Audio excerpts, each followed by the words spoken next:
So what's going on, guys? Box here and welcome back to some more MotoGP 21 career mode, and today we're heading into the next two rounds of this Moto3 championship, and it's going to be Le Mans and Mugello, which are going to be the next two rounds. We currently lead the championship after a bit of a lucky start to the season, so if you have only joined us here at episode number 3, make sure you go back to the start of the series, check out the opening episode where we did the double header at Qatar, and then episode number 2 where we went to the brand new circuit Portimao and then out to Jerez.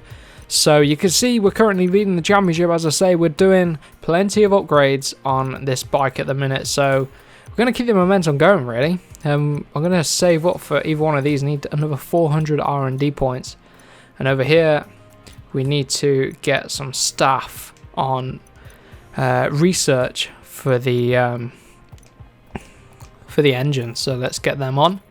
They're researching away, and we need, what is that going to be, another 800 points for the next engine upgrade.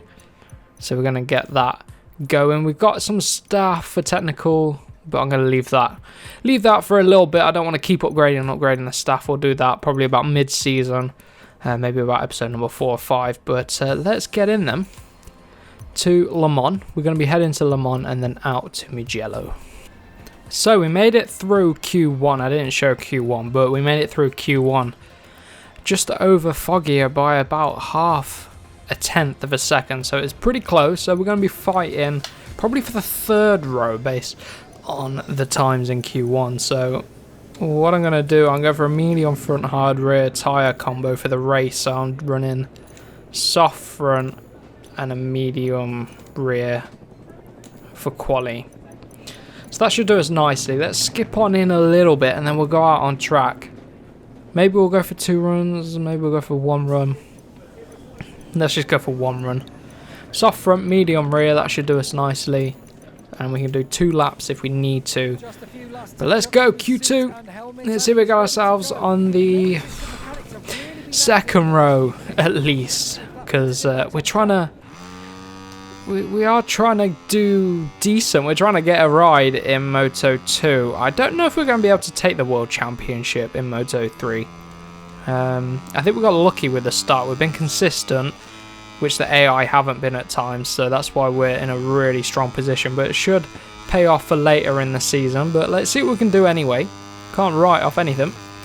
But for now, we just need to focus on the job at hand, which is getting as high up the grid as possible for the French Grand Prix. We're actually 2 tenths underneath of Acosta's time right now in qualifying 2. We've put a surprisingly strong first half of the lap together, so maybe we could be on for front row position, if not pole. Come on, not long to go now, just less than half a lap. Blast for the line, and let's see what it's going to be. I felt like it's a bit of a scruffy end to the lap, and yeah, we lost quite a lot of time, but it's still enough for the front row, so I need to watch out. There's people coming out the pits, but let's see where that gets us in quali. Mid of the front row, I'll take that, just behind Pedro Acosta. So then, we're going to struggle at the start of the launch. The AI are really good at launching off the line in Moto 3. I can't quite do it. But if we're going to put on a medium front and then a hard rear tyre, full tank of fuel around here because there's plenty of straights to make the most of Power Mode 3. So let's get going then. Front row again. Very, very good qualifying performances so far this career. Right then, lights are going to go out here. And let's see then from the middle of the front row, what can we do? Can we get ourselves in the top 5 again? Or even another podium? That'd be fantastic. But trying to navigate our way up the hill then. Got it in Power Mode 3 at the minute, but we'll probably have to take it out of Power Mode 3. In a few corners time, we've run in deep, but there's a crash behind. Someone's hit the deck. There's a huge crash at the back of the grid there. Flick it down to Power Mode 2. We're on the curbs, and that KTM coming up our inside. He's on a horribly tight line there. He manages to make it stick somehow. Riding the curb. You have to get really lucky riding the curbs in this game, especially on these little bikes. Around turn 7. I was trying to cut back and get underneath of him. But here comes Suzuki. He's got a very good run out the corner. Is he going to get us on? Whoa! Cutting right in front of us there. I'm being pushed, and who's down? Whoa, huge crashes everywhere, bikes everywhere. Oh my god. Oh, I'm drifting across. Hold your line. What is going on here? We're like a little turtle here, just like plodding along. Come on. Come on, everybody. Got this huge back behind us. Coming in, and oh, they're charging in through here, and we're out wide as someone's hit the deck. And oh my god, this AI is crazy. Probably didn't get done for track limits there, but oh man, everyone's racing so close, and just don't want to clip anyone. Don't want to get caught up in a collision if we don't have to, but there we go. We've gone from P2 to P10 in one lap. We've gone the complete wrong way. So I'm going to use some power mode 3, see if we can put some distance between us and this mid pack that's properly battling it out here. Oh, sorry mate. Oh god, what have I done here? What have I done? That is horrendous. Down to P16. What a poor start to this race. Just got it all wrong into turn 1. Well, it's actually turn 3, isn't it? Turn 3 at Le Mans. Let's see. Oh, I can't go underneath for P14 there. Gonna definitely use some power mode 3 down here and then the next straight. They're all on some crazy lines. They drift in the braking zone and they drift back across. It's off-putting. It really is, but here we go. You can see our teammates sort of just up the road here. Oh, we're on the outside there. That's not what we want. Here we go then on the brakes. Nice, he does it. Flick the bike over. Can't quite get it flicked over mid-corner there too well. We've got 6 laps here. Around turn 11. Just about. These guys behind. The AI are well up for a fight here. They're really good on this game, to be honest. They're really good at, you know, being aggressive and getting in there. Sometimes a bit over-aggressive, but I'd rather that than them not ever attempt to get an overtake, because I mean, look at that. We've just gone backwards today. But it makes a change because on other games, you just, don't know, sometimes the AI aren't very aggressive. At the top of the hill, we're trying the outside, which will become the inside. Oh. Trying to not hit our teammate off there. Dropping down the hill at the chapel. See if we can get Tate back. Tate? Is that how you say his name? Presume so. See if we can string a decent lap together. Tyres feel good though for once. Tyres feel quite good. Let's get ourselves in the top 10, pick up a few more points if we can. Look at these guys back underneath of us. Our teammate and then Darren Binder. Proper barging their way through.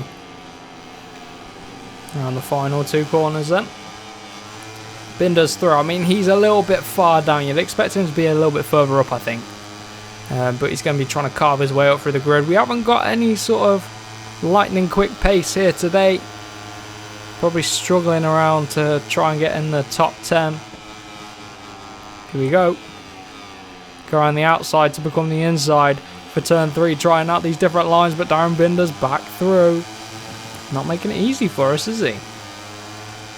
Hanging around in P13. Down turn 6 again at the chapel. I like the green and the orange wheels on Rossi's bike there. They look cool. But here you go, Darren Binder going for the move. He's going to hold it right on the outside, isn't he?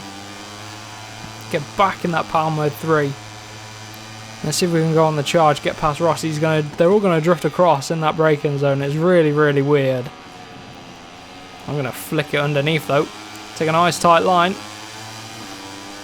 Tucked in the slipstream with Darren Binder. Power mode 3 and we're going to get the run. We've got like a triple slipstream going on here. Oh god, the pink bike is at Salak. Getting overtaken by everyone. And we're up into P. Oh god, don't say that. We ran deep. Darren Binder's through though. Binder's quick. I told you he's a little bit further back than he'd probably want. And he's trying to make his way up through the grid, probably a little bit like us, but getting alongside Fenati there. He's back through. AI is strong through this section. Side by side through this last section. We don't want to be doing that. Pushed it a little bit more on the braking zones there. 44.1, and we're 7/10 up on our personal best. 44.9, still 8/10 off of the race leader's pace. Messiah's ran off with it. Or Massia, whatever his name is. Yeah, I kept getting his name wrong on last year's game. Oh, look how deep we've ran it there.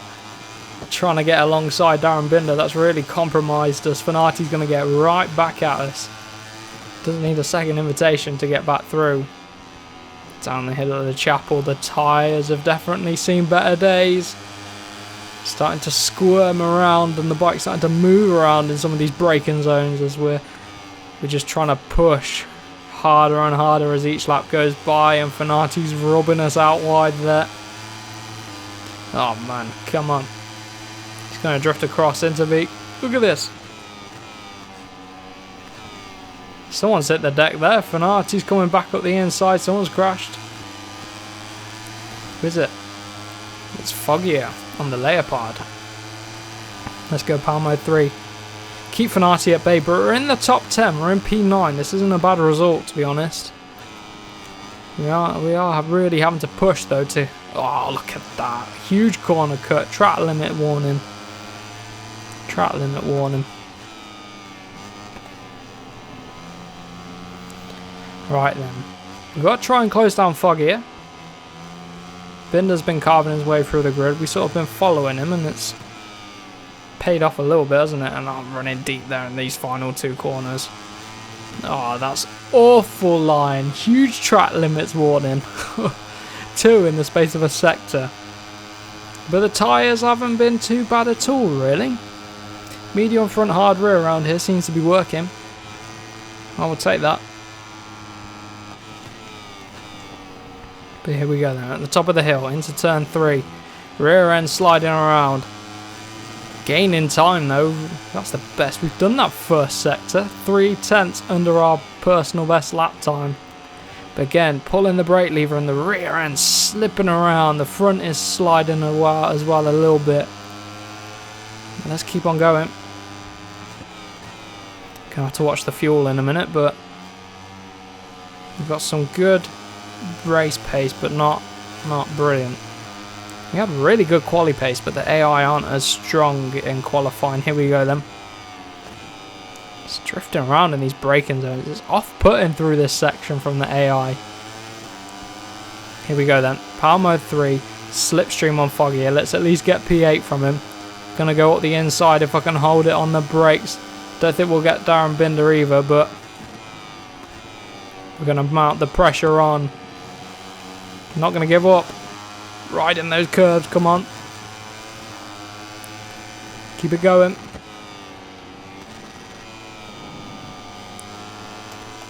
Keep Foggier at bay. Just hit our apexes and we should bring it home for P8. I'm going to turn the power mode down just in case we run out of fuel. I mean, we shouldn't. But just in case, around turn 13, it's only a very short run to the line, so Binder is safe. And that's going to be a personal best lap time. Was it a fastest lap? Was it? I don't know. Let's have a look, was it?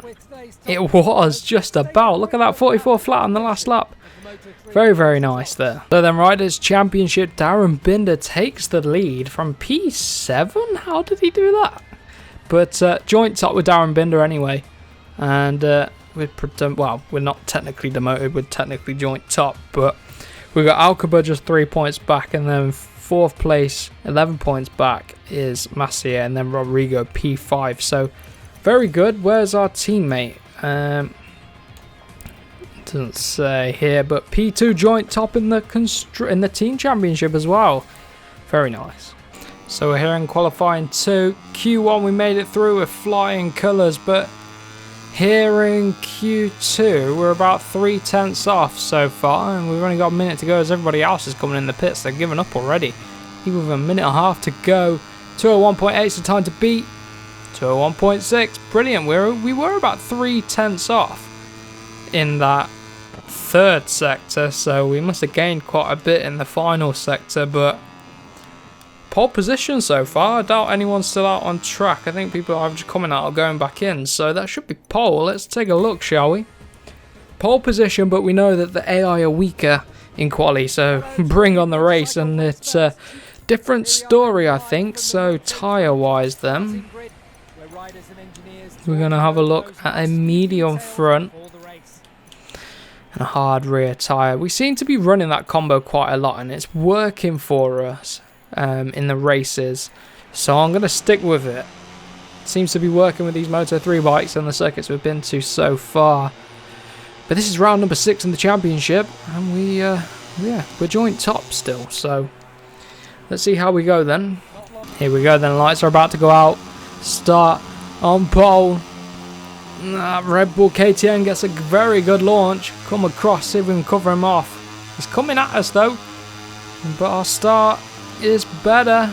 We're going to hold on, heading down into turn number 1 here at Mugello. Oh no, we're not. Just pulled that brake lever slightly too early and come through Darren Binder and Acosta. Darren Binder currently joint top with us at the top of the championship. Whoa! Got a Leopard absolutely nerfing us out wide. This Moto3 field is very aggressive. Everybody fighting, trying to get a Moto2 ride for next season, of course, or anyone jump straight from Moto3 to MotoGP. I don't know if that can actually happen, but I wonder if that's ever happened in the history of the sport. I don't know. Well, we've got 5 laps ahead of us, and we've already completed half of this opening lap. And we were going alright until that Leopard came flying up our inside and nerfed us out wide, but here we go around turn number 9. Oh, we're in a tight pack. I don't ever feel too confident when we're very close like this. I'd rather just back off and let them squabble between themselves. I don't want to get caught up in any sort of crash. And John McPhee goes through now. And we're demoted down to P8. Whoa, look at the slide on there. And there's the penalty loop, in case you wanted to know. Currently sat in Currently sat in P10. Let's get back into Palmo 3. Let's see if we can get anyone down the straight. Let's see if we can set ourselves up for a perfect exit and see if we can pick up a few positions in the braking zones. That's my plan. Slipstream's quite powerful, and so is Palmo 3, but that isn't the best of exits. But let's see, shall we? See what the gain is like down the straight. There's a huge pack in front of us, so lots of slipstream opportunity there, and there's a bit of a gap forming between this pack and the pack behind. We're only going to get in front of John McPhee by looks of things. He's going to have to go the long way around the outside there. Sort of took him out wide with us a little bit there, but Toba next. Oh, another track limit warning at the same corner. I need to be careful on those curbs there. I'm going to go to the outside this time here. For turn 4, is it? Oh yeah, turn 4. Whoa! Oh dear. I couldn't flick the bike up quickly enough, and we sent Toba into a big jump, a big bunny hop and a big crash. And Antonelli, our teammate's back through. So we're sat yet again around P10. The AI are very strong at the start of the races, and then it takes me a while to get to my rhythm, so I need to be stronger out of the blocks, really, is what I'm gathering from this. And we've got a huge angry mob behind us trying to get through. They'll have seen what we've done to Toba, but there you go, another track limit warning. I need to get things together because I'm not good at the penalty loop.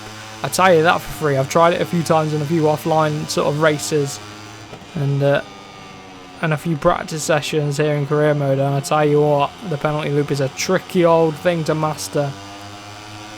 Here we go then. Let's see if we can get ourselves up to the back of Antonelli. We're riding so much curb through there. We can get on the back of Antonelli. Start making our way through the top 10. But Binder and Acosta battling for this lead right now, and they're both up there in the championship. But I can't afford to keep losing positions or else we will fall through the championship. Here we go. Good run on our teammate Antonelli. 2:09. We're about a second off of the front runners. But nothing to worry about. We're just trying to secure ourselves a Moto2 ride for next season. I think on MotoGP 20 career mode, if I remember, we didn't win Moto3, but we took the Moto2 World Championship. I think we set ourselves up with a really decent ride for Moto2, which meant we could go and challenge for the championship. But let's see if we can do the same thing again. I'd love to take the Moto3 Championship, the Moto2 Championship, and then the MotoGP Championship. That'd be fantastic. But I'll take a simple promotion. Back underneath for the Leopard man. I do not feel bad at all for running him out wide, and he isn't going to feel bad either. He's already done that to me once this race. Completely nerfed us out of the way, and there's our teammate Antonelli through. All this battling. It's costing us time. We're having to drop it down the gear there. As we're struggling up the hill at turn 9, and Antonelli back round the outside. Artigas. Oh, it's going to be another limit. Oh no. One more track limit warning and we've got ourselves a penalty loop. I want to avoid that because I cannot take a penalty loop to save my life. Decent exit out the final corner on lap number 3. Let's get past both of them with Power Mode 3. I would take that. I wonder if the AI are running Power Mode 3 from the start and then they're running Power Mode 2 when they use all their excess fuel. I wonder if that's what's going on at the start of these races. I don't know. We'll have to try running Power Mode 3 just for a little bit at the start for the opening 2 laps and then seeing what happens, because we seem to really gain quite a lot of time on them in the second half of the race. And we're in that second half of the race now. We've got this lap and the next lap to go. Let's see if we can pick up some positions, get ourselves in the top 5 if we can. But they're closing up now, and look at that. Binder's lost out to Rodrigo. So the front 2 become the front 4? Front 5 even, sorry. Come the front 5, and Sasaki's next. We're going to be low on front tyre for the final lap, which isn't going to be ideal. Keep running Power Mode 3 then for the rest of this lap, see if we can close them down. We've got a bit of a gap to Artigas behind now. You can just tell the front end doesn't want to grip up through this turn 10 and 11. But P8 will be some decent points, to be honest. Around turn 12, what is the gap ahead? About a second. Let's see if we can close this down then over the course of the next lap. And then coming across the line, we weren't able to catch up to Sasaki and McPhee, but it is Masia that takes the win here for the Red Bull KTM team. And where's that leave Darren Binder? Darren Binder P3 though, so he could still be in the lead. And yes, he is. Darren Binder leads over Masia or Masia? Masaya. Don't know. Anyway, we're P3, Alcaba P4, and Acosta P5. So, very good for us. Where's Antonelli? I want to know where he is. P15, he's got 40... No, we got 69 points. He's got 29 points. So, we're quite a way ahead of Antonelli. So, very good start to the season for us. And that is yet another episode gone by. We're already 3 episodes in, 6 rounds in of this 19 race, I believe it is, season. So yeah, thoroughly enjoyable races yet again, plugging away, keeping ourselves in, well, very good contention to get ourselves a Moto2 ride and a good Moto2 ride for next season. So that's the aim, get ourselves into Moto2, get that promotion up to the second class here, and then we can try and challenge for Moto2 World Championship if we get ourselves a decent enough ride. But that has been it for today's episode. If you are new around here, make sure you get subscribed for plenty more MotoGP 21 career mode, and I will see you in the next one.